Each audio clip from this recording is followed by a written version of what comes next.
Welcome to Dr. TSPR show. This is Dr. Tangella Shiva Prasad Reddy alias Dr. TSPR. Namaste, Adab, hello. Ardhika Shastravettalu. He is an economist. Dr. Prabhakar Reddy Tada. He is our guest. He is vibrantly experienced. వారికి చాలా అనుభవం ఉన్నది. ఆ అనుభవంతో ఈరోజు budget అంటే లెక్కలు. మనకు లెక్కలు ఎవరు చెప్పాలి? ప్రజాస్వామ్యంలో ప్రభుత్వం చెప్పాలి. ఎందుకంటే మనం ఓటేసి వాళ్ళని గెలిపిస్తాం కదా. సో మన పద్దులు, మనం కట్టే ట్యాక్సులు, డైరెక్ట్ కట్టే ట్యాక్సులు ఇన్కమ్ ట్యాక్స్ అంటాం.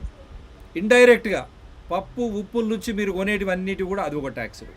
సో ఇట్లా రకరకాలైనటువంటి ట్యాక్సులు, దానివల్ల పన్నులు అంటాం మనం. దానివల్ల ప్రభుత్వానికి ఆదాయం వస్తుంది. ఆ వచ్చిన ఆదాయాన్ని ఏ విధంగా సంవత్సరం కాలం పాటు సంక్షేమానికి కానీ, అభివృద్ధికి కానీ, ఇంకా ఈరోజు రేపులో గొప్పలకు కానీ ఏ విధంగా పెడుతున్నారో ఆ పద్దులు చెప్పాల్సిన బాధ్యత మనం ఓటేసి ఎన్నుకున్నటువంటి ప్రజాప్రతినిధుల లోక్సభ కానీ, శాసనసభ కానీ, దాని అనువుగా పర్యవేక్షించేటువంటి పెద్దల సభలు రాజ్యసభ కానీ, లెజిస్లేటివ్ కౌన్సిల్. సో ఇవి మూలం. అందుగురించే ప్రతి సంవత్సరం మనం బయట బ్యాంకులలో ఆడిట్ అంటాం, ఇక్కడ budget. So welcome to this special show. We have got a wonderful guest in. We are in a people participatory constitutional democracy. We vote and get the political parties representatives to represent us in Lok Sabha as well as Assembly.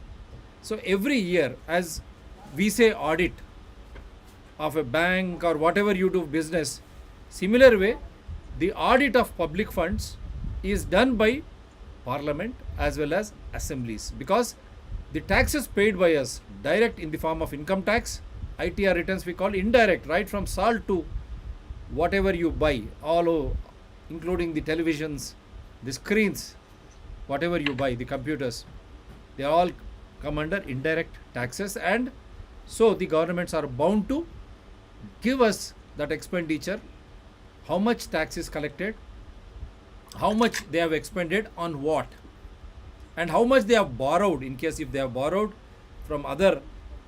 These days it has become a fashion. That is how we say the world bodies are controlling India. Once you take a loan, what happens? Similar situations, why are we landing? So those are all we are going to understand. Welcome to this special show, Prabhakar Reddy Tada-Garu.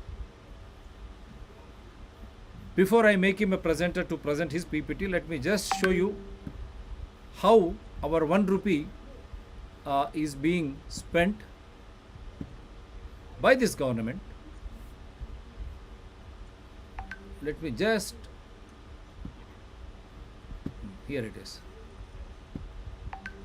1 rupee to government will have 58 paise from taxes. For every rupee in the government coffer, 58 paise will come from direct and indirect taxes. I have told you, income tax as well as indirect taxes which they collect from all the goods which we buy. Income tax ద్వారా మళ్ళీ మనం కొనేటువంటి ప్రతి వస్తువు పైన నుంచి వచ్చేది indirect tax. Direct tax income tax ద్వారా.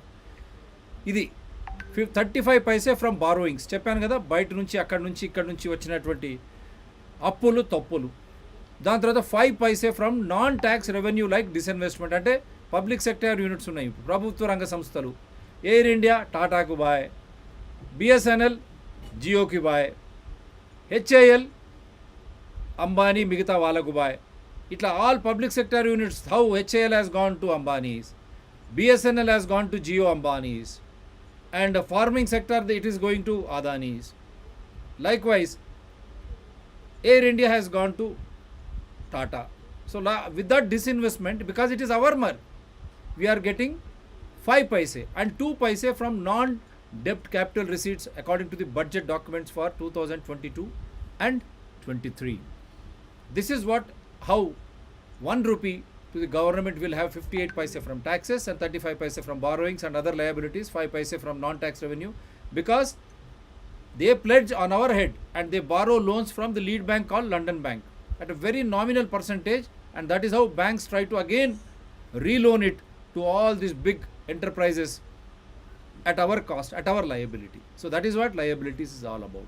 So now we will understand from Prabhakar Reddy Garu as to how and why we are being subjugated to this budget, and this year what has happened, whether salaried class are happy, middle class is happy, or it is only the geo type of people are they happy, wherein all their gadgets and everything is being masterminded into the mainstream, wherein in the form of digital India or whatever you call, internet and internet banking, digital currency, are we going to pay more from our pocket?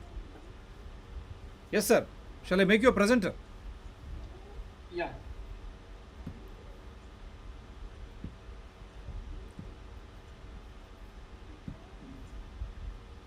Yes, sir. Please. Go ahead, sir. You are the presenter. Hi everyone. Namaste. Yeah, Andrak Namaskaram. Namaste. Yeah, I am Prabhakar Reddy. I am an economist. I have been working for the last 25 years on various themes of economics. But today I will be speaking about Union Budget 2022 and 23. And I would like to say before something which is very important. Budget is a tool in the hands of the government. It is a policy document. It enables the government to raise the revenue and spend for the people. The government is endowed with so many resources, but still they need much more because the demands from the people will be rising. So in this context, they try to make a balance between receipts and expenditure. It is something like what we prepare in our business concerns. A statement called receipts and expenditure. A government is also preparing a statement. It is called budget. Budget is a policy tool which enables them to spend for necessary areas and spend less in the case of non-urgent sectors or departments. This is how it goes. Let me thank Siva Prasad Reddy Garu. He has given introduction. He has lessened my burden by showing you how a rupee is being raised. So as he rightly pointed out, tax revenue, non-tax revenue, market borrowings and other methods by which the central government will raise the revenue and try to spend it for the welfare of the people. In a democratic country, in a democratic setup, the governments are having a responsibility to raise the revenue from people who can pay, which means based on their incomes, governments will try to raise the incomes and then try to spend it to the poor and vulnerable sections and lower middle class people, and slowly if they come above middle class and other sections. What I mean to say, as I rightly told you, the budget is a policy document, a policy tool, which helps them to make necessary changes, allocations, priorities, and investments for different sections of society. So, in this case, I would like to speak about the current budget, Union Budget 2022-23 presented by Honorable Finance Minister Nirmala Sitharaman Garu yesterday, that is 1st February 2022. It has so many aspects. It has covered so many aspects. Let us see one by one, and I'll share my PPT here. Would you be able to see my PPT, sir? Yet to come, sir. Can you see my... Now? Not yet, sir. Not yet? You have to here. You have to go here. Screen. It is there. No, sir. You click this, then it will share you. I've made you a presenter. Here it is. Share screen. Right. Share screen. You clip even media sounds also in that. Media sounds and ask into share. Wherever it is, whether it is on desktop or email or WhatsApp, wherever it is, after you hit the share screen, then you go to that and then it will appear on the screen.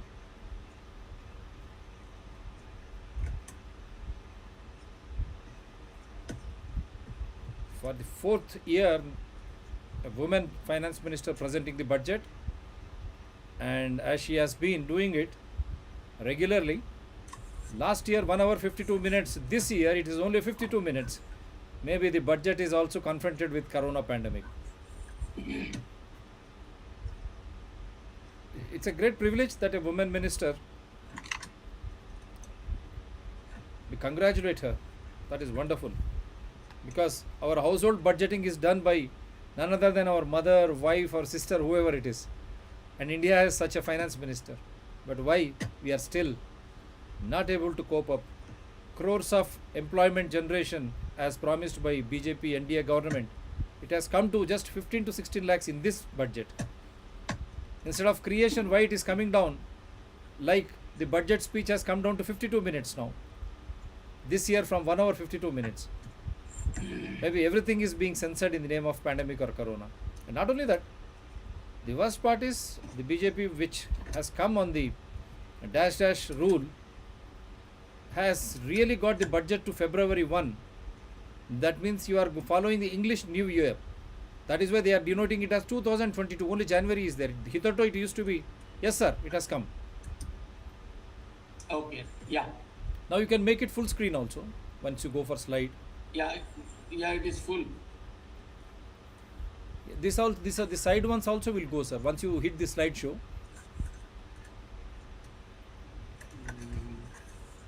entire screen will go. No. I'm clicking slideshow. You can say it full screen. ఇంకా రాలేదు sir, full screen రాలేదు. Yeah, if you're comfortable this way, it's okay. No problem, sir. But if it is full screen, I think the entire world will watch you. Yeah అదే ఇప్పుడు ఇది ఇక్కడ slide show కనబడుతుంది నా కంప్యూటర్లో. Okay, మీకు మాకు కూడా అంటే ఈ పక్కన ఇవి ఉన్నాయి కదా, మార్జిన్స్ వెళ్ళిపోతాయి. When you say full screen, అనేది చూస్తున్నాను. when you say full screen, otherwise go ahead, sir. Not a problem. What can we do? Yeah, now you got a gist of. Full view ఇస్తే బాగుంటుంది. ఇప్పుడు union budget అని కొట్టండి. Now you say go for union first page. Yeah, this is our union budget 2022 and 23. At the outset, I would like to thank Government of India, especially the Finance Minister, for presenting such a wonderful budget with a lot of issues covered. And to begin with, let me tell you, this is a growth-induced and reform-oriented budget. There are two aspects to this. When I say growth-induced and reform-oriented. Now you click the first page, sir. You click the first page. So that will appear now. This one? The first page you have to click. The first one, where I have put the cursor. That will come full screen. So like that, slide after slide, you can present.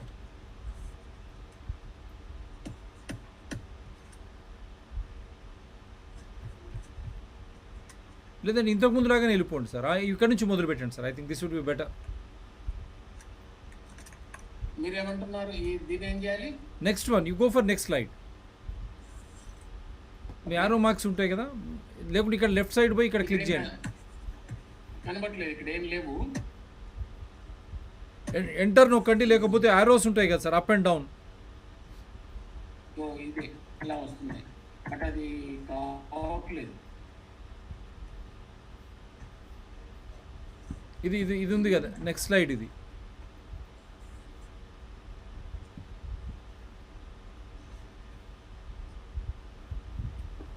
You can just now ఇంతకుముందు వచ్చింది, full screen వచ్చింది sir. దీని కింద మీద చేయండి sir. ఇంతకుముందు వచ్చి మళ్ళీ పోయింది. Oh you have come out of it. Simple sir. ఇక్కడ కిందికి పోయి షేర్ స్క్రీన్ అనండి, అది ఎక్కడుందో అక్కడ క్లిక్ చేయండి. What ever way let it come.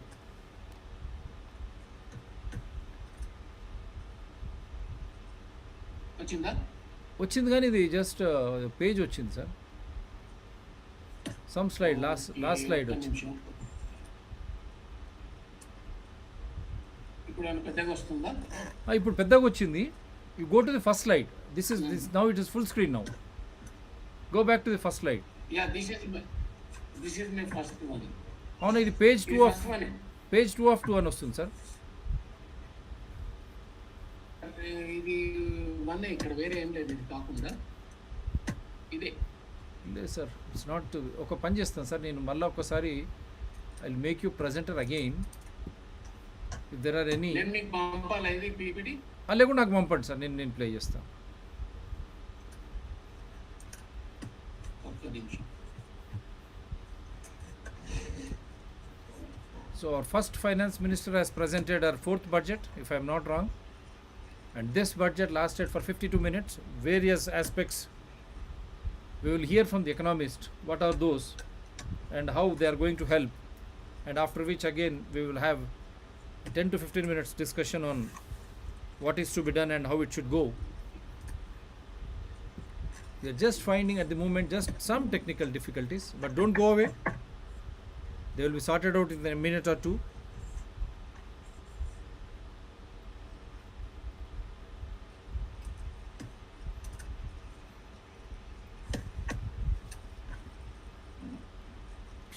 Did you send them to me, sir?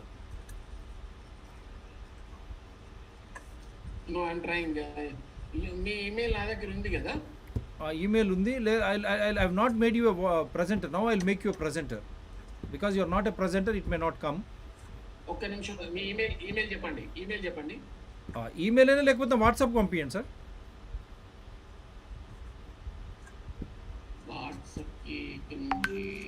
WhatsApp easy కదా సార్. ఇంకా ఈమెయిల్లో ఉందా మీకు అది? ఈమెయిల్ ఉంటే DRTSPR వాట్సాప్ పంపిస్తే ఫాస్ట్ ఉంటుంది. ఎంబడే DRTSPR SH. వాట్సాప్లో పంపుతాను. ఒక్క నిమిషం పంపిస్తున్నాను.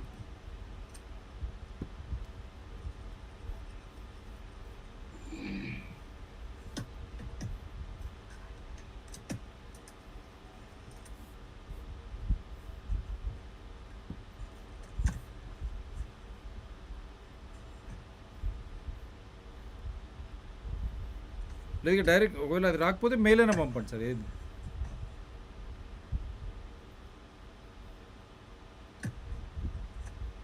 These are some technical issues which you are facing. కొద్దిగా సాంకేతిక ఇబ్బందుల వల్ల power point presentation Prabhakar Reddy గారిది వేరే రూపంలో మేము మీకు అందించే ప్రయత్నం చేస్తూ ఉన్నాం. చెప్పండి. మీది doctor TSPR SHOW 9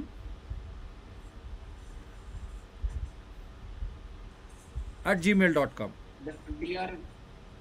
DRTSPR SHOW okay 9 @gmail.com. okay.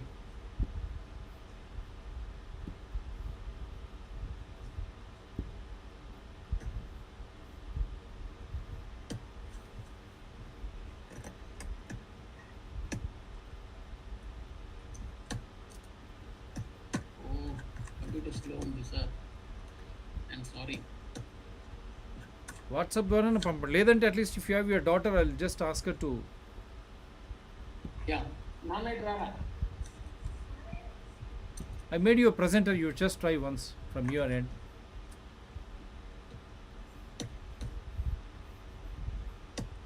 దీని కింద నుంచి you have to share your screen. Share screen అనండి.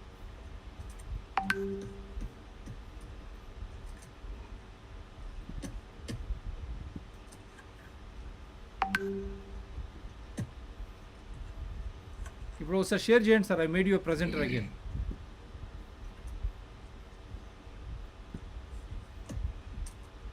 Yeah, okay. Sharing. Yep.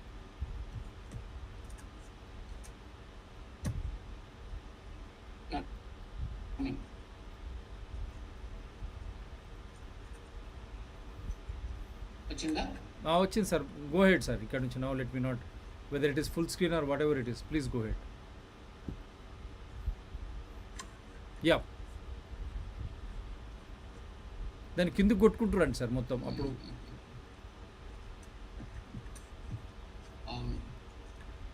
మాట్లాడుకుంటూ అట్లా కింద Yeah. Yeah please go head. Yeah.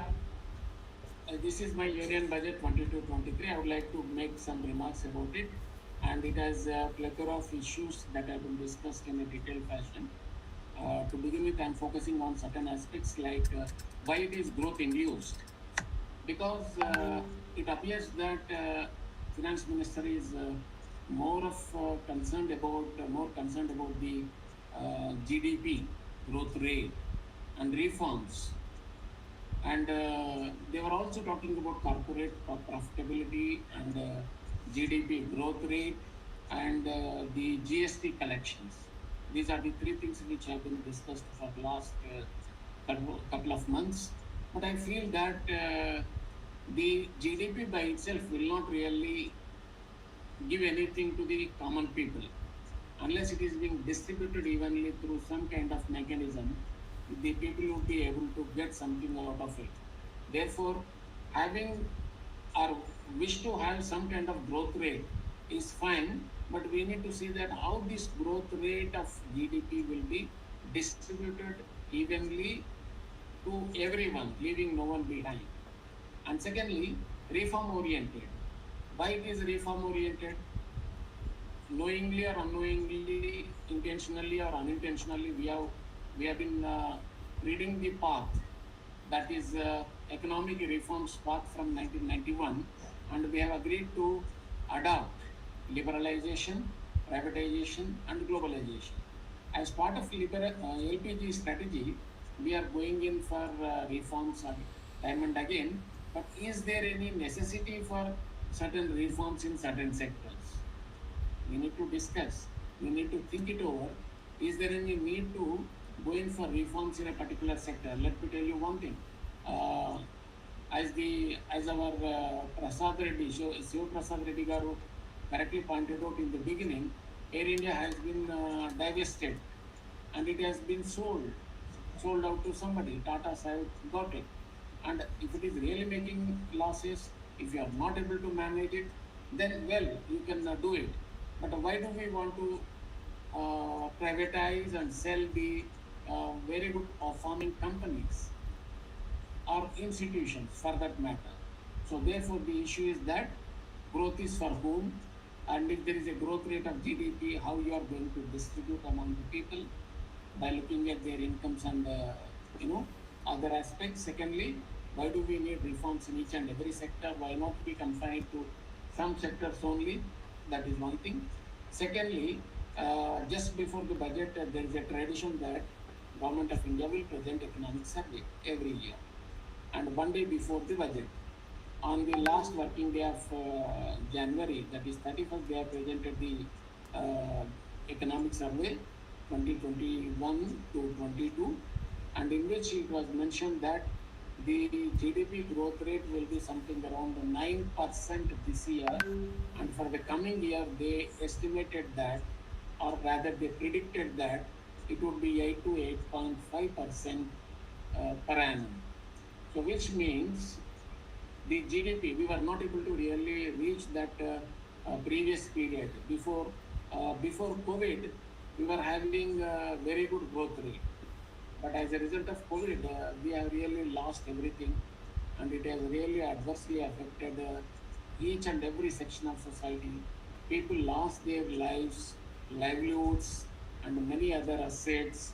And more importantly, the children and women are affected adversely.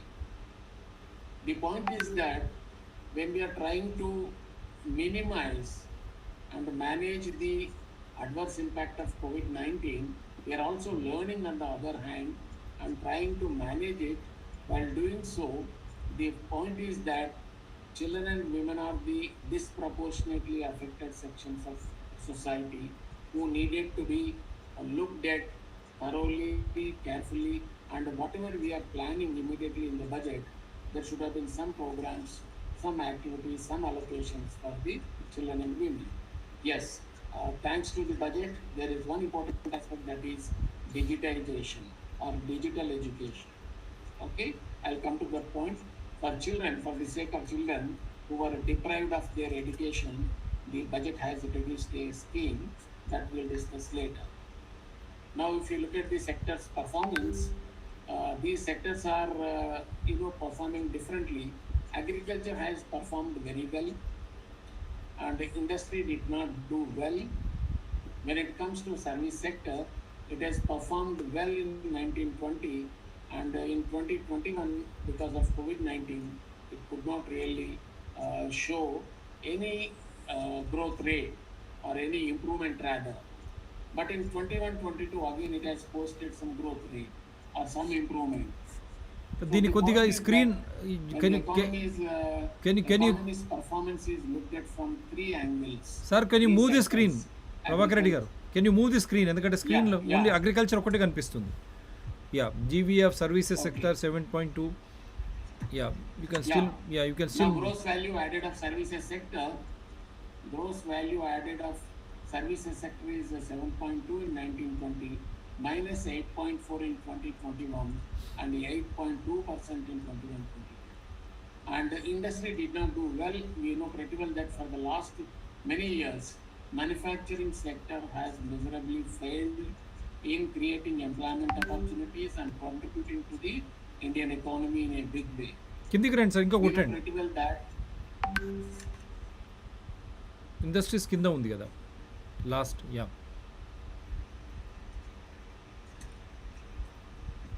ఇంకొద్దిగా చిన్నగా చేయండి సార్ అది, ఇంకొద్దిగా చిన్నగా. Now it is okay. Yeah, yes. let me complete this 1 second. Yeah, when we look at the sectoral performance, this is the performance. Agriculture is the one which has really performed very well. Agriculture is the only sector which saved many people during COVID-19. We know pretty well that many migrant laborers have returned to their homes on foot. We have seen in television sets, and many people were walking down back to their homes. And however, when they came back to their rural areas, agriculture is the sector which provided some kind of employment and livelihood. Therefore, agriculture has never failed, and it has taken care of needs of each and every person. The numbers will speak about it. In 1920, it was 4.3% growth rate. In 2021, it was 3.6. In 21-22, 3.9. Worth noting point is that despite COVID-19 and its adverse impact on different sections of society and all the sectors, agriculture could withstand and produce a positive result and contribute to the people in terms of employment and livelihood. And now let's look at the what is our budget is saying now. Let me look at the broad macro picture of the Union Budget 22-23. Our finance minister has estimated an expenditure of 39.45 lakh crores. The total budget is, total expenditure is 39.45 lakh crores. While tax revenue other than borrowings estimated to be 22.84 lakh crores. Which means of the expected expenditure, that is 39, roughly 40 lakh crores, through taxes we get a revenue of 22.84 lakh crores. But there is a deficit of 16.61 lakh crores. The question is, how do we raise this money? Because thinking that we are going to spend 39.45 lakh crores in a year, how do we fill that gap? Are we going to borrow, or are we going to adopt other methods? That's very important. And if we are not able to raise that revenue, certainly we will not be able to take up the activities that we mentioned in our budget. That's where the governments are having the responsibility. Government of India should be able to find the ways and means to either to borrow or to resort to fiscal space creation measures by which they can raise the revenue and mop up the resources to the tune of 16.61 crores. So now the question is, it is a bit difficult on the part of the Government of India to raise the 16.61 lakh crore rupees. Because as an economist, I can look at it. I've been analyzing the state finances and central government finances every year, and filling this kind of gap, this is huge gap, deficit. It's very difficult. And when we look at these absolute numbers in terms of fiscal deficit, in the next paragraph, 6.4% of GDP. So the fiscal deficit that we have is 6.4% of GDP. Uh, and finally, we have to reach a particular level, that is 4.5% by 25-26. It means, given the absolute numbers above, 40 lakh crores, revenue raised through taxes 22-23 lakh crores, the deficit is 16-17 lakh crores. Let's assume that the government of India will adopt borrowings. It will borrow internally, externally. As you know, in modern days, most of the economies are adopting, borrowing as the tool by which they can really get whatever they want. But even borrowing has a limit. If you go on borrowing, if you go on taking loans from external sector, externally from multinational organizations like World Bank and IMF, it will have a serious repercussions. And if your capacity is not that extent, then we will be failing to make the payments, to make the repayments. So therefore, one should be very cautious in taking the loans, resorting to borrowings. But we say in traditional economics that one of the fiscal space creations is that managing debt, which means either you borrow or restructure the existing debt, mop up resources, and try to spend as you promised, made a pronouncement in the parliament and outside the parliament, and people are really anxiously waiting to see that how much government is going to spend for their welfare and so on. So now when you work out the fiscal deficit, it is 6.4% of GDP. It is very high. It is very high. Now that we have FRBM Act, which says that you can't have this much fiscal deficit. Therefore, in order to fill up this huge budgetary gap, the government of India has fixed every year some target until 25-26. By 25-26, we should be able to reach that 4.5% fiscal deficit of GDP. So now, how do we do this? It is in fact a Herculean task. Government should be able to do very, very perfectly. Otherwise, it will be in doldrums. Rather, we will land up in financial problems. And I would like to give an example. Way back, that's about 10 years back, Greece, the experience of Greece, and one or two other countries were literally failed to repay their loans, and the governments became bankrupt, and the banks got problems, severe problems, and ultimately the economy and completely got shattered. So therefore, let's look at the budget very seriously. Now coming to budget, what are the pluses, what are the minuses? Or rather, I can say that what are the interesting aspects that have been discussed in our union budget yesterday, and what are the aspects that may not be really very interesting to the common people or people who are really expecting something from the government. And I am congratulating the government for making certain initiatives, making some statements about certain initiatives. And one of those initiatives will be modernization of the Anganwadi centers. Government of India mentioned that 2 lakh Anganwadi centers will be modernized. It is a good beginning because this is a program, you know very well that through Anganwadi centers, children and lactating mothers, pregnant women and lactating mothers will be given nutritious food and other required medicines and so on. And even the children will get joyful learning until 0 to 6 years. Therefore, the Anganwadi centers are very, very important. So modernization of these 2 lakh Anganwadi centers will certainly improve the quality service, will certainly improve the delivery of services, and therefore this is a good beginning, it is a welcoming feature. Now second aspect is that under PM Awas Yojana, government is contemplating to construct and allocate it to the poorer sections. That is 18 lakh housing units will be constructed under PM Awas Yojana.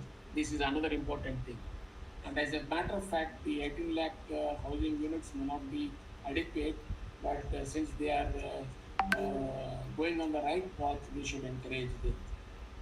And third thing is that the provision of drinking water facility to 3.8 crore houses with an investment of 60,000 crore investment, which is really laudable because drinking water is a very basic minimum thing, and most of the state governments are working towards providing potable drinking water. And this is not 100%. It should become universal, and any government, whether it is central government or state government, if they are really taking up an initiative to provide drinking water to each and every household in rural and urban areas, that should be appreciated. And let us see that the number may be less, 3.8 crore houses, but let them do it. Whatever they say in budget, at the end of the day, they should be able to achieve that. We expect that the government should be able to achieve whatever they mentioned in the union budget. So that's all we want. And next is that another important thing which has been in the controversy for quite some time. Government intends to procure 1,000 lakh metric tons paddy. This is one important thing with a view to help the farmers. Whether central government will procure or state government will procure or both will procure together with a policy of, which is already there in the practice. State government will procure and central government will reimburse that amount. So this is another important thing, and I'm happy that at least they talked about procurement of paddy to the tune of 1 lakh metric tons, and it should be much more. When I looked at last year data, it was 1,200 something. Now this year the number has come down, and let me ask why it is happening. We need to increase the number. We need to procure more and more because the paddy output is very high. It is really on the positive side. Telugu states are producing heaps and heaps of paddy. So therefore the number of metric tons, lakhs of metric tons procurement should go up. The next point is another important point from the rural perspective. The government talked about natural farming on a pilot basis starting from Uttar Pradesh. And if we are following the newspapers, it has been discussed every day in and day out. Natural farming is being advocated by the government, which is really good. It is a kind of organic farming, and if it is really practiced, and people will be able to get organic output, which is good to the health. So the natural farming initiative will be started from Uttar Pradesh on a pilot basis. Some may raise, questions saying that why it is from UP, why not from MP or other state? And anyway, they have their own logic. The next thing is PM Election Gati logic. Shetty. Elections logic. Yeah. Yeah. Yes, of course, the government which is in ruling certainly will try to appease and play the role of big brother. Will start from this state, this place, and so on. Then PM Gati Shakti, which is another important program which tries to converge 16 ministries together and try to provide a kind of very good connectivity. And then land digitization. And Government of India, what do I say, unequivocally mentioned land will be digitized. And if you see the past 2 years, more and more digital economy is discussed. More and more digitization is being talked about. So it's fine. I mean, when digitization is really completely done, then certainly it will benefit everyone tomorrow, but it will have its own impact in the coming We are years. seeing what is happening in the Land name of Dharani in digitization. Telangana. What is happening in the name of Dharani in Telangana? Yes, We are seeing yes. farmers are committing suicides, middle class on the roads. Yeah. And because every state Yeah. has got a different policy, I don't understand why Prime Minister doesn't discuss such type of important issues on the floor of Parliament. They speak something in the budget. It's a good aspect. Land digitalization should give title guarantee with boundaries so that no one will have any problem. Yes, sir. Yeah, I agree with you. The land digitization should be able to give us the boundaries and land titles pakka. Then only the lands of the farmers will be made pakka, and they can be assured that their lands are safe. Then another important thing is that linking of rivers. The project may seem something which is politically motivated, but it is not so in my view. It has been discussed for quite some time now. The government is really dare enough to introduce linking of rivers. But it is not in And our the favor, sir. results of which, It is not in our favor in Telangana. I tell you, I come from Krishna Basin. The entire Krishna water, as per assured waters, have been sabotagedly handed over to another state.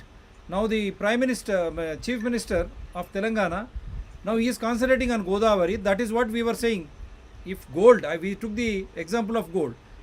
Per tulam, per 10 grams gold, if it is around 30,000, 35,000, we are asking him, why are you investing 80,000? Now it has gone to 1,20,000, 1,40,000 for 1 tulam, 10 grams of gold.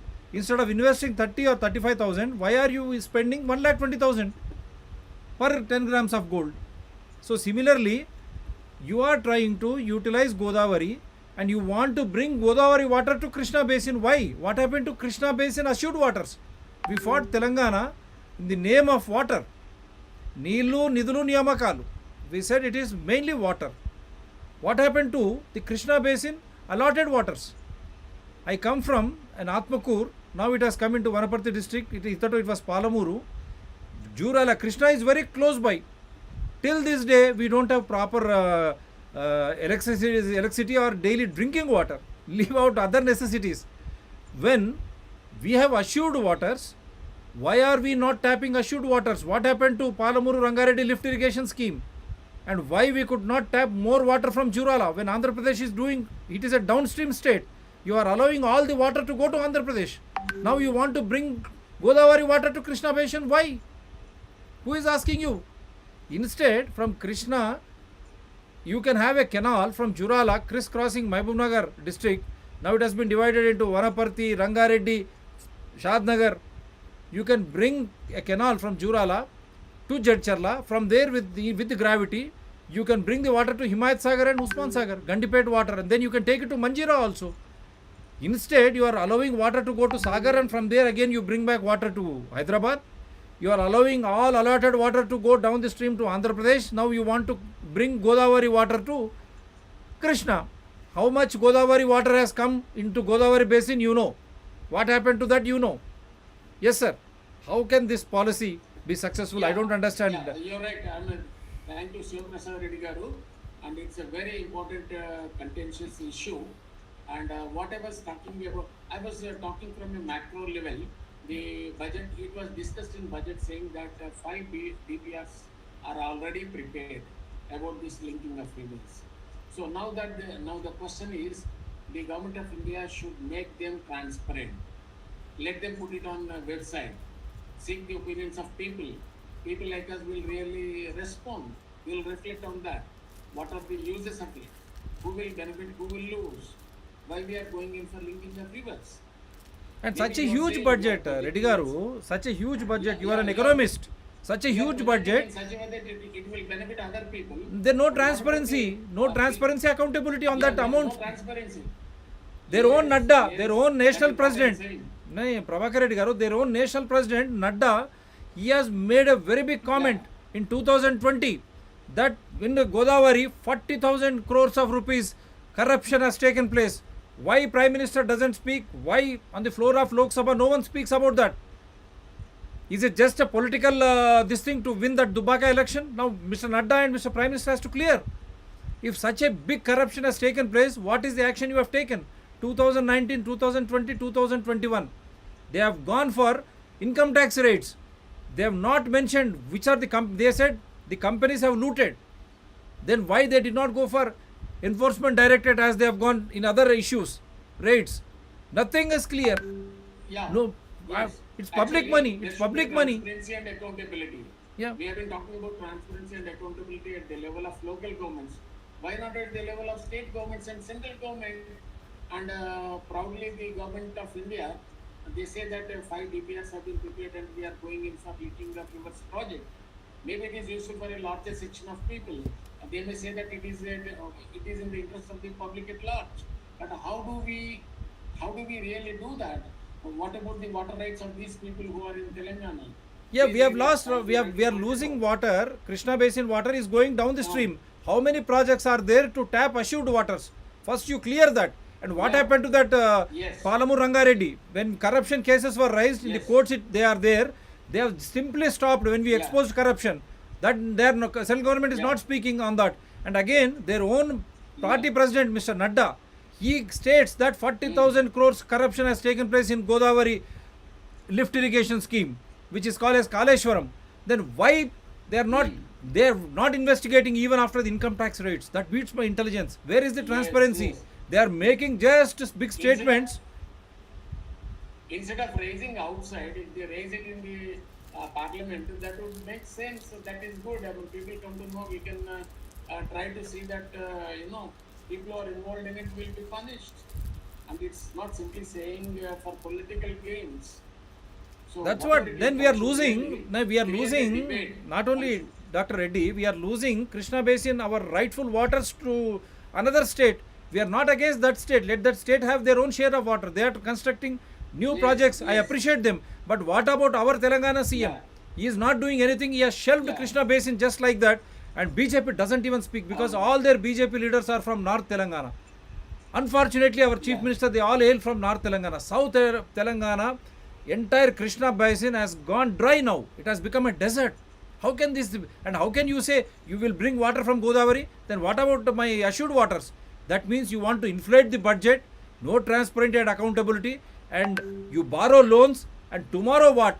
Every born citizen of Telangana will have so much of loan on his head for simply not allowing him to enjoy his own natural resources.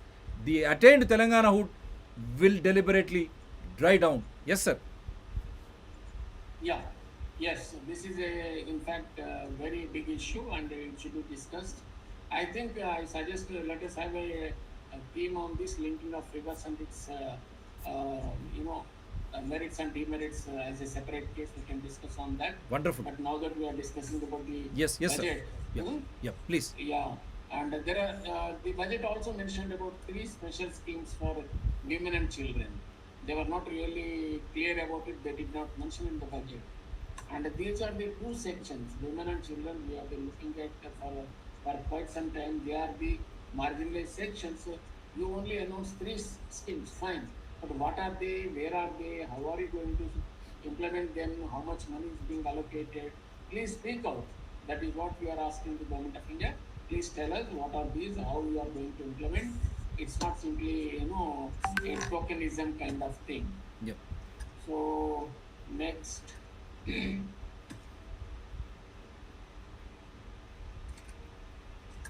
Yeah. As we know, there is a great learning loss due to closure of schools. We have been experiencing for the last 2 years because of COVID-19, and there is a great learning loss. And the children who are going to school, they could not go to school because of closure of schools, and they could not get midday meals because of the absence of schools. They lost education, they lost midday meals or nutritious food, they lost joyful learning, and they lost other activities at the Anganwadi center when it comes to 0 to 6 years. When it comes to 6 to 18 years, students could not really get the education. Most of the time, schools are closed, and then many people like you and me represented the government and asked for education of children, which is very, very important because almost they lost 2 academic years. Even the government has agreed. Children lost 2 precious academic years and they lost education. Therefore, they came out with one new initiative that is called Developing E-Content, developing e-content for children in schools who were deprived of education during pandemic situation. Fine, this is in a way a really welcoming feature, and they are going to prepare e-content and broadcast through different channels. Therefore, they proposed 200 channels for giving this e-content education in the name of PM online education. This has been really, well received by many people, and that's fine. Now they are going to be given a kind of special classes. To put it in common parlance, we say those who could not attend, they will be given special classes. Like that, now the children who could not get education during the last 2 years will be given e-content education through e-content through 200 channels. And another important initiative is digital university. Government of India is going to set up digital university, and the logic behind these digital university initiatives towards digitalization, digitalization, there is a great meaning behind it, because the more and more you use technology, you would be addressing the problems involved in recording and retrieving the data and ensuring the safety of the data, and it will become a great evidence base. That is why the data are being collected and they are being digitized and they are kept in cloud or wherever it is possible, so that you can easily access any common man tomorrow with the help of phone or laptop, computer. They will be able to access the data and look at the situation and all that. It will become public. It will become transparent. So the more and more digitization, the more and more benefit people will get it. And now that there is a thinking in universities, higher learning institutions like central universities, they have already introduced courses, programs called Society and Technology Interface, and how society can resolve their issues based on the technology and technology advancement. So it's all from that background, I think. A digital university is going to be set up, and 75 digital banks will be started in 75 districts. And another important thing is post offices are going to be transformed into banks, just like any other bank. Post offices will function tomorrow onwards. I think it's a right step, because post offices are losing their importance, because once upon a time we used to go to post office, it was very important.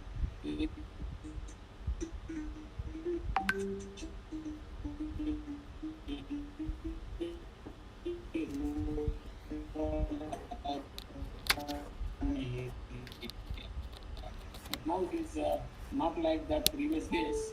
Therefore, what we but also it will perform the banking services, and we are seeing in Andhra Pradesh and Telugu states how they were disbursing the wages to the laborers in NGNREGA.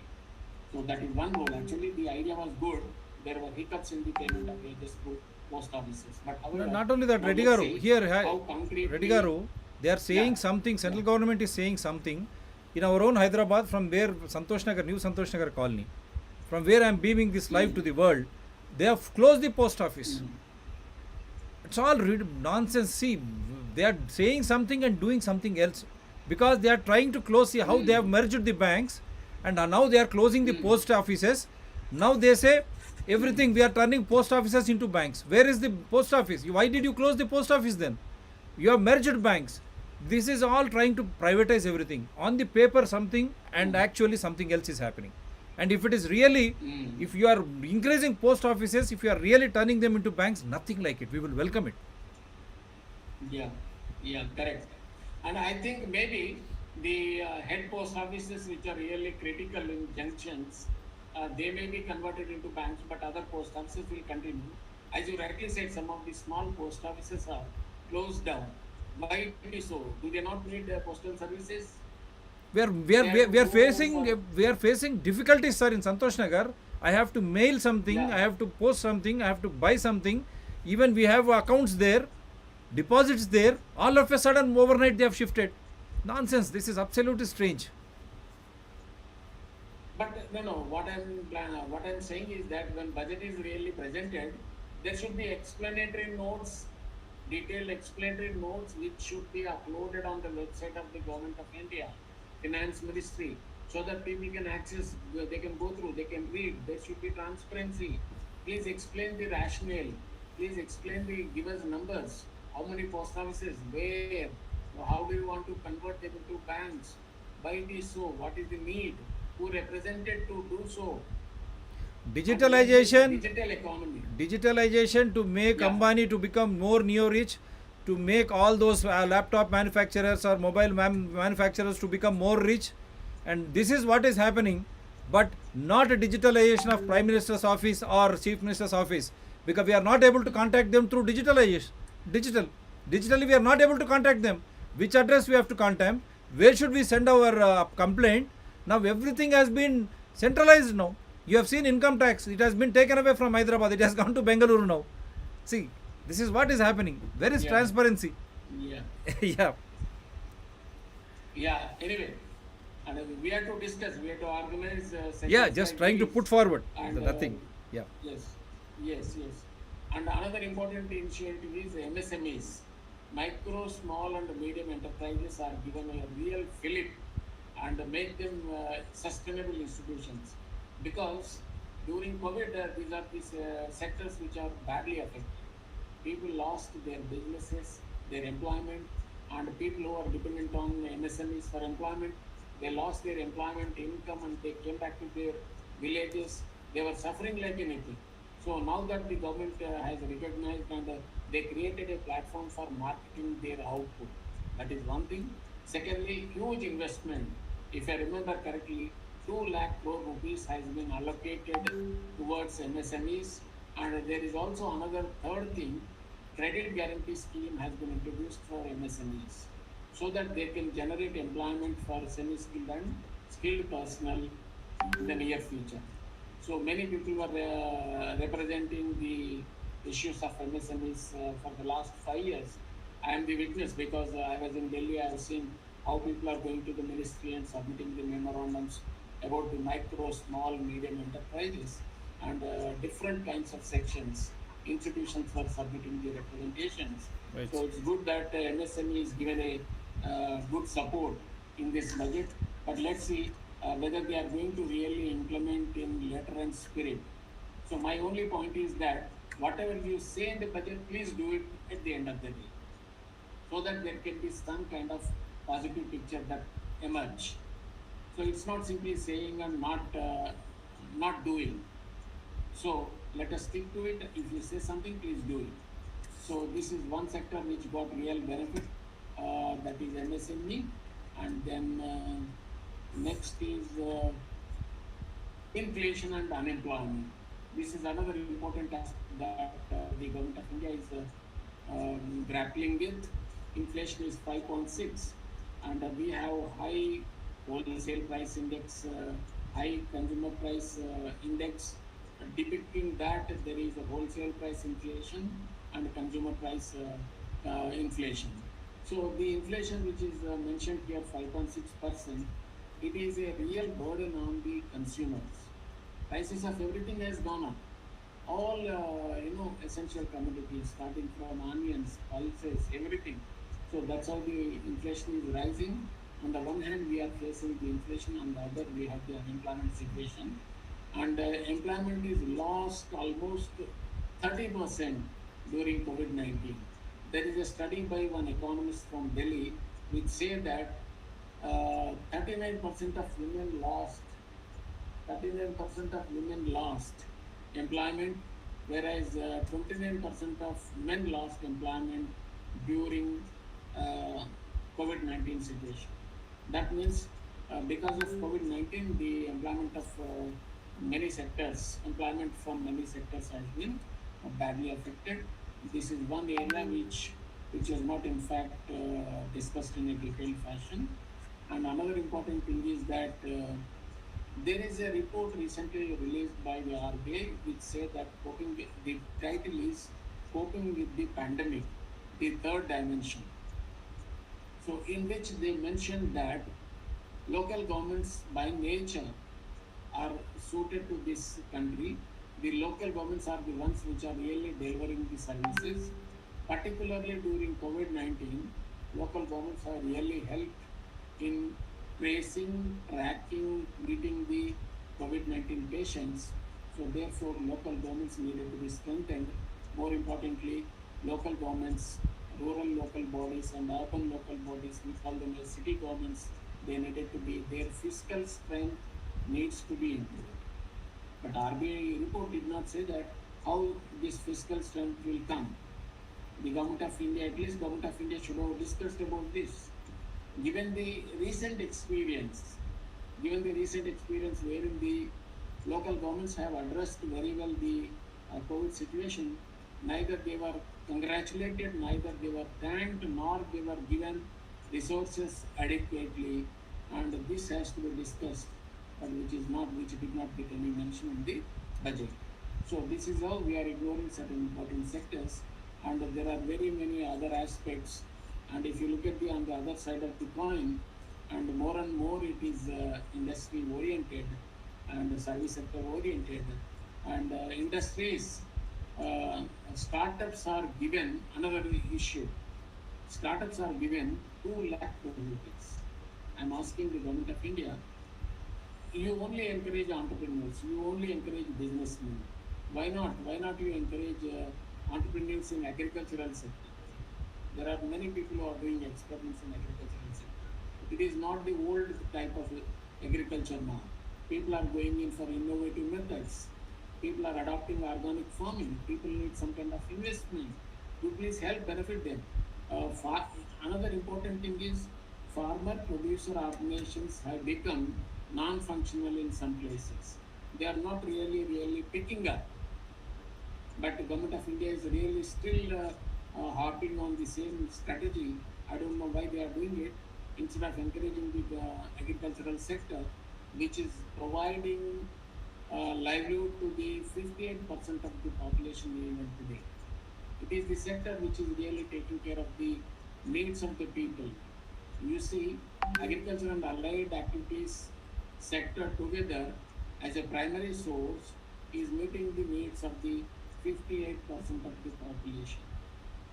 So this is another important thing. And startups are given 2 lakh crore rupees in this budget. And another important thing is that every year in the budget, whether it is said or not, more than 1 lakh crore rupees are gone, foregone in the name of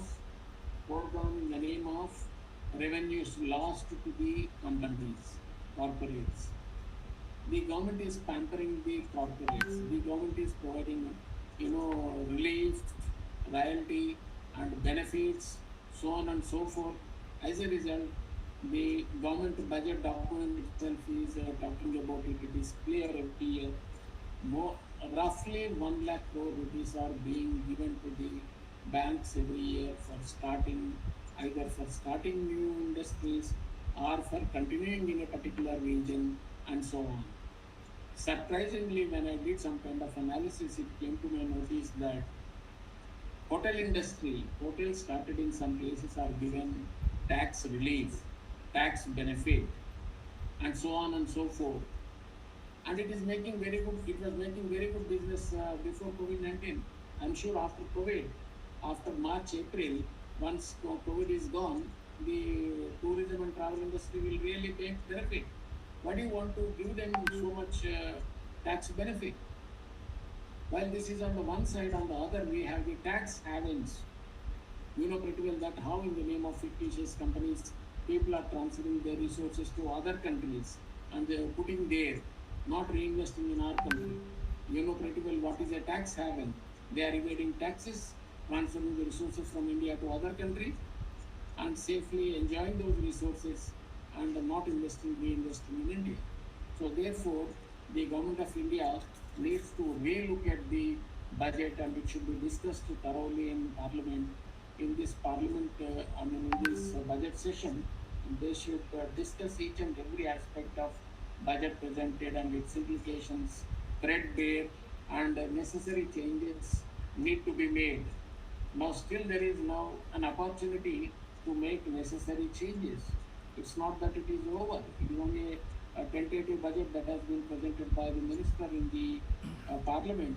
It will be discussed thoroughly by all the honorable members of parliament, and their opinions will be taken into account. People will also write to them. Please consider receiving opinions from the people, and let's make it a people's budget, and so that people will also benefit out of it, people will appreciate it. And the budget means budget should come from below. Budget should come from below. A village level budget, mandal level budget, district level budget, then sum up all these, and you arrive at a state level budget. And budgets prepared at the state level should be summed up, and you will get a bigger budget. It's called a union budget at the central government.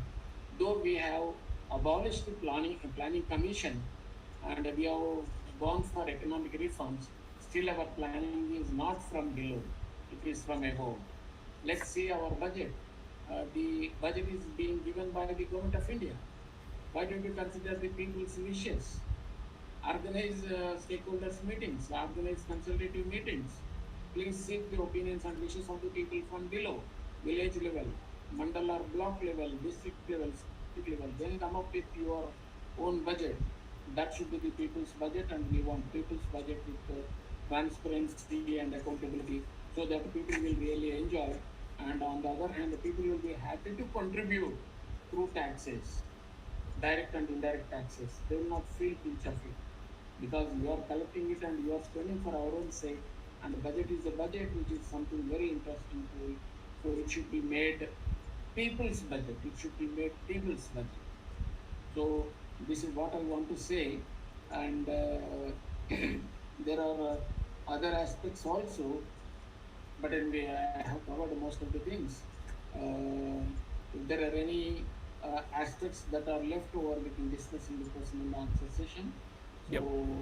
I would like to thank the PSPR channel for giving me an opportunity to express my views. And by and large, budget is okay. It has covered many areas. But finally, I would like to say one thing. If the government has discussed, given scope for a kind of relief, or government made some investments in the agricultural sector benefiting farming community, one, two, talking about allocating more and more resources to the social protection of the poor and vulnerable section, and then it will become a balancing dialogue, and it will be leading towards inclusive budget or inclusive development. Otherwise, what will happen is that it will become a lopsided budget, and we will not be able to make it inclusive. Although we have been talking about inclusive approach for quite some time in our budget documents and economic survey reports, and to put it in practice, I think there are some hiccups and hurdles. We need to overcome those, and come out openly and discuss with people, and then make it a people's budget, and make it an inclusive budget, and make it a much more meaningful budget that will take care of the needs of the people, and including agriculture and other sections. Thank you. Yeah, but here I'm just trying to play some reactions from opposition. Mayawati says, to woo public with new promises, BSP. And I ask you, because they have come to the February 1st now, and then union budget disappointing, nothing in it for common people, Kejriwal. And I don't know what he is doing for Aam Aadmi.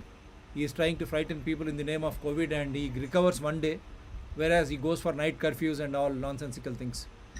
PM Modi hails people-friendly and progressive budget. Visionary budget outlines government focus on making India self-reliant. I don't understand BJP. How do you know how self-reliant?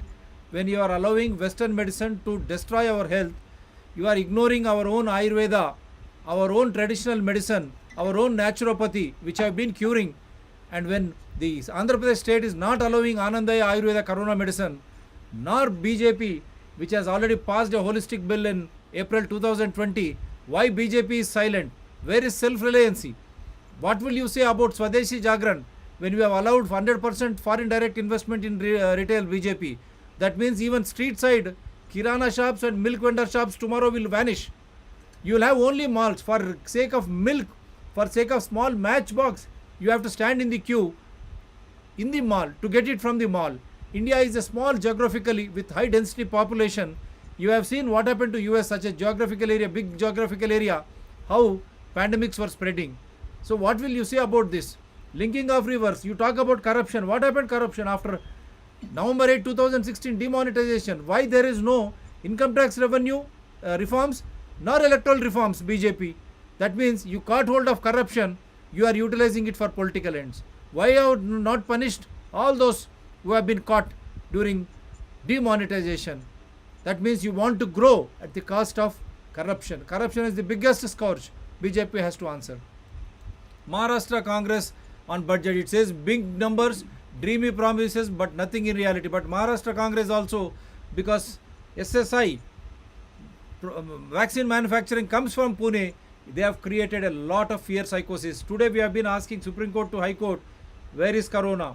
Did you do any autopsy? Where is the post-mortem report? Insurance companies, instead of funding them because people die because of comorbidities, tuberculosis to all, malaria, they are all insured. Instead of paying that amount, government is paying 50,000, my money, tax money, allowing insurance people to go scot-free. And again, under EUA, Emergency Use Authorization, you are investing my money for vaccine manufacturing, wherein 99.9% recover on their own in case of Corona. And now even children also being vaccinated. Where is the accountability and transparency? Maharashtra or Union government? Courts are also doing nothing. Amit Shah hails Union budget as visionary. They brought archaic Epidemic Act, Disaster Management Act to frighten people, forced lockdowns, killed employment. People killed out of fear psychosis, but there is no case. Is there any autopsy? Any post-mortem done? Any criminal case book against hospitals? Or for that matter, Indian Council of Medical Research, or for all those creating this chaos? Nothing they speak. NCP on budget. It says today's budget shows that all the tall claims, employment, housing or agriculture. Rajnath welcomes for defense sector in union budget. You have seen what has happened. France has ordered for a probe in Rafale. They don't speak anything on that. How Anil Ambani, who went stating that he is broke, gets 30,000 crores in the name of offsets. How do you look at this, Prabhakar Reddy, or these things? They speak something else, they are doing something else. Banks merged to help corporates. As you have rightly pointed out, 1 lakh crores waved off in the name of corporates. But nothing is given for agriculture sector, for youth, women and all those unemployed. How do you look at this scenario? Now see, the budget has come to 1st February now. Before it used to be March, April. By that time, the crop, first the crop from Rabi, that Rabi crop, after that, by February or March, it would have come into the market and that would have given a good fillip. That means they are ignored agriculture, which is the basic source of strength of Indian economy. And during this pandemic, but for agriculture, we would have been struggling. Many lives would have been lost. How do you look at this scenario? So they are trying to totally damage India's threshold of agriculture. Yeah, I would like to add one thing to your statement. The socio-economic inequalities are rising. Inequalities have increased by so many rates in India. And because of the inequalities in Indian economy, and global inequalities have increased like anything. So why it is happening? Why can't we look at that? And late 90s, we were on the right path. We were trying to reduce the poverty. We were trying to work towards poverty alleviation. But we forgot to look at the other side of the coin, that is addressing the economic and social inequalities. Now that is a big question, and we don't have a skilled workforce. We have started a good program, DDU GKY. If you look at the functioning of DDU GKY, it's a big challenge. Yeah. I think you are right. We need to discuss, debate, and bring it to the notice of the government and departments and the ministries. And we cannot sit as a mute accomplice. Yep. We cannot become mute accomplice. Rather, we can discuss, debate, and bring it to the notice of the governments and try to bring about change Right. towards corruption-free India. Definitely. You have seen during pandemic, Ambani is becoming neo-rich, entering Forbes list, and about Prime Minister was about to celebrate when people were dying, people were losing employment. Migrant labor were not allowed to travel by train or any means by just creating this fear psychosis and lockdowns. This government has to answer. Whereas they were celebrating Ambani's entry Forbes. How can an individual or a company grow bigger than a country? This is, and that too utilizing our own natural resources. Every citizen is the owner of this natural resource of the country. What is this nonsense going on? How do you look at this scenario? Yes. Another important thing I would like to add here, and there is a tool called natural resource extraction tax. Whenever natural resources are extracted by people or entrepreneurs or companies, they need to be taxed accordingly. It is not their private property, whether it is water, forests, or mines, minerals, whatever it is. They may be getting licenses, but for which they need to be taxed separately. This is one important thing we are missing in India, Indian government. Natural resources extraction need to be taxed appropriately. Second important thing I would like to bring it to notice of many people, that is District Mineral Foundation. And there is an act called District Minerals Prohibition and Regulation Act 2005. There is an act, and we say that when minerals are extracted, the proceeds of that, a portion of proceeds of that minerals extraction will be given to the local people through government. So that's how they get the royalty. District governments will get royalty in the name of DMF. So the district governments are authorized, responsible to form District Mineral Foundation, wherein the local government representatives and the local people who are affected will be the members. They will decide, given those royalties which is running into crores of rupees, how will they spend it for the welfare of the local people. And if you look at the states like Orissa, Jharkhand, Chhattisgarh, Madhya Pradesh, and these are the states which are getting huge amounts of royalty in the name of DMF. But no one knows what is happening with those resources. The district government is really baffled with crores of rupees money. They do not know what to do it. Even in Telangana, some of the districts are getting royalty resources from DMF, towards DMF. But there is no study yet. How much they received, how did they spend it, how much is left, who are the beneficiaries, who are the intended beneficiaries. This is one area, so much of money, so much of resources can be raised. And as you rightly said, corruption-free India, we want corruption-free India, towards which all should be enlightened and taken forward. Will that happen? Because they have diluted Right to Information Act. No information is being given. And see the political parties. JDU calls it is disappointing. Rahul Gandhi reacts to zero-sum budget. Nothing for salaried class, middle class, the poor and deprived, youth, farmers, MSMEs. And but these parties are all together when it comes to corona pandemic, supplying government money, taxed money to create fear psychosis. Booster after booster, he is advising booster. I asked him, where is the science behind booster? If first dose doesn't work, how will the second dose? And I've been asking, which disease is the killer disease in India for youth and children? Is it TB, malaria, dengue, typhoid, or corona? No political party, including Rahul Gandhi or Mamata Ban, no one speaks. They're all on the one side of the spectrum, because big pharmacy and insurance lobbies, they all fund these people.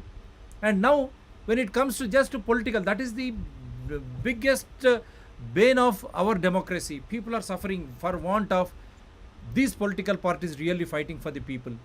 And now, when it comes to farmers, Honorable Prime Minister, he came out and openly stated he is apologized. And after that, where is the guarantee for a minimum support price, which he said on the floor of the parliament? Nothing is reflected in the budget. Is it not a big issue, Dr. Reddy Garu? Yes, it is. I agree with you. And formulas have been, repealed or taken back. And but how are we going to really help benefit the farmers in terms of MSP? Nothing is reflected here. Now, nothing is reflected in the budget. Nothing is reflected in the budget. After he repealed the 3 laws Why? and MSP guarantee, nothing is there. How they are going to double the farm income? Now you have seen the growth rate. As per the growth rate, even the agriculture rate is coming down from the existing 2019-20. By 2022, he has promised to double the income. How can it happen now? No mention of that. It is nothing, it is just 10,000 rupees plus per month. That means 1,20,000 rupees. A family has to sustain with 1,20,000 rupees per year, whereas others are running into crores of rupees. See the economic inequalities. That's what. Farmer is there wherever he was, and you are promoting the entrepreneurs, corporates, Startup companies, corporates, waiving of lakhs of crores of rupees in the name of corporates. See, we have seen the example, Reliance, that entire infrastructure, that fellow has mortgaged and he stated broke to NCLT and ran to Supreme Court. Now he gets again Rafale offset contracts worth of thousands of crores, and banks merged this CIBIL. What is that CIBIL? Credit Information Bureau India Limited, that nonsensical bloody organization. If I don't pay one EMI, it blacklists me. This bloody organization called CIBIL, how is that it has not blacklisted Ambani or Adani when they have literally destroyed banks? Because of them, there is merger of banks. To see that no individual notices it, no citizen notices it. And not only that, every budget, lakhs of crores of rupees is waived off for these buggers. But this Credit Information Bureau Limited, that fellow, he just blacklists us. And how banks are sharing my information, how banks have failed to share the information of Ambani, Adanis. How do you look at this scenario? Yeah, I'd like to request the government to focus on one important thing, that is, please recollect the non-performing assets from the people who are responsible for it. Please try to collect those NPAs, not the small people, small loans. You try to focus on NPAs, you will get lakhs of rupees, lakhs of crores of rupees. That is one thing. Second thing is that please try to avoid illicit financial flows, tax havens. It is one of the important aspects of fiscal space creation. If the government is really committed, if they can really eliminate the illicit financial flows, address the issue of NPS, we'll have so much of money in our treasury. No need to tax the people, no need to burden the people. So I'm asking the government Yes. on your forum. That's wonderful. Because non-performance assets were 10 lakh crores in 2018 itself. We have presented it from bank A to bank Z. Now it would have become 20 lakh crores. Government is silent on that. Yes. Instead, it is helping Yes. those industrialist corporates who have made banks Yeah. defunct, and not only that, they have collected in the form of public shares. Innocent public were made to pay, and again they have borrowed from many financial institutions. And central government doesn't bother about that, because BJP came on the slogan, black money will be brought to India, every citizen will have 15 lakhs in his account. Now see, after this budget also, nothing is coming forward. Mamata Banerjee calls it as Pegasus spin budget. Sitaram Yechuri reacts to the budget. He says, budget for whom? The richest 10% Indians own 75% of the country's wealth. Bottom 60% own less than 5%. Why are those who have amassed super profits during the pandemic, while joblessness, poverty and hunger have grown, not being taxed more? That is a valid point, but even they have failed in West Bengal. How they also became corporate political party after that. But still, it is a valid point which is raised. How do you react to this, sir? Yeah, I can say only with one sentence. I'm only asking the government of India, requesting the government of India to focus on the inequalities. Rich are becoming the richest, poor are becoming the poorer and poorest. So please look at the inequalities and try to address the systems which are not really favorable to us. Try to have systems which are foolproof, Right. and ensure transparency and accountability. Wonderful. And try to address these issues. Wonderful. Thank Just last two issues. Derek O'Brien, he says diamonds are this government's best friend. For the rest, farmers, middle class, daily earners, unemployed. This is a PM does not, care budget. He says because they have given so many largesses for diamond merchants, corporates, startups, ignored agriculture, farmers, ignored middle class, salaried or employees, daily earners, because the inflation is so much, there is no benefit for the salaried or middle class. See, farmer who produces this farm harvest, he is not benefiting, he is not getting minimum support price or normal price for his produce. While as the end consumer, when I am going and buying in a shop, in a mall or in a super show store, I am being paid more. Where is this money going in between? Who is making this profit? That is $1 million question. Petrol and gas, they have increased rates, and they say they are funding for vaccines. Who asked you for to fund vaccines, Mr. Prime Minister? And all the political parties, they are on the one plane. 99.9% they recover on their own or not. Is it not tuberculosis, malaria which is killing Indians, youth and children, or corona? You debate, come out transparently. Instead of that, looting from the people, even during COVID, when people have lost their livelihoods, and see this budget. It is really good what they are trying to say. Congress leader Gaurav Gogoi, the budget has focused on interests of big business friends of PM Modi. It has not tackled the problems of unemployment and inflation.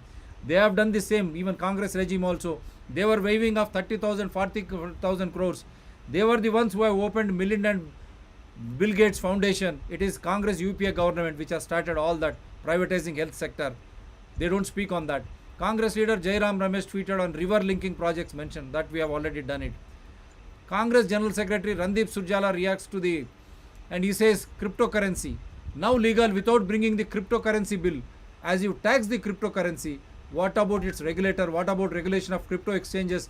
What about protection? Tomorrow you will have this live on Dr. TSPR channel regarding cryptocurrencies demystified. You watch it, you will enjoy, so that every citizen will become concerned after that. And Congress again, it clearly says एक तरफ दूसरी तरफ. इसे सरकार की आय में जबरदस्त उछाल.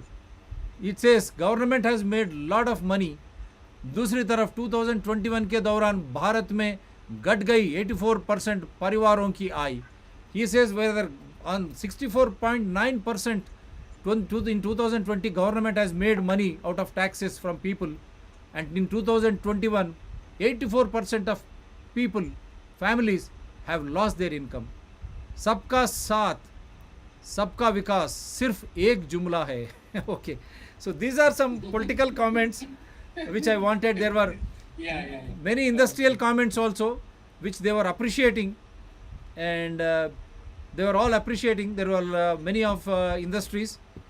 So this is how this, and our own finance minister, we are proud of her being a lady, women finance minister, but not proud of her budget which she has presented, many say. Finance Minister Nirmala Sitharaman on Tuesday apologized to the middle class taxpayers after presenting the Union Budget 2022 earlier in the day. Since little to no changes were brought into effect in terms of income tax, the budget may turn out to be a disappointment for salaried and middle class taxpayers. This is what she showed.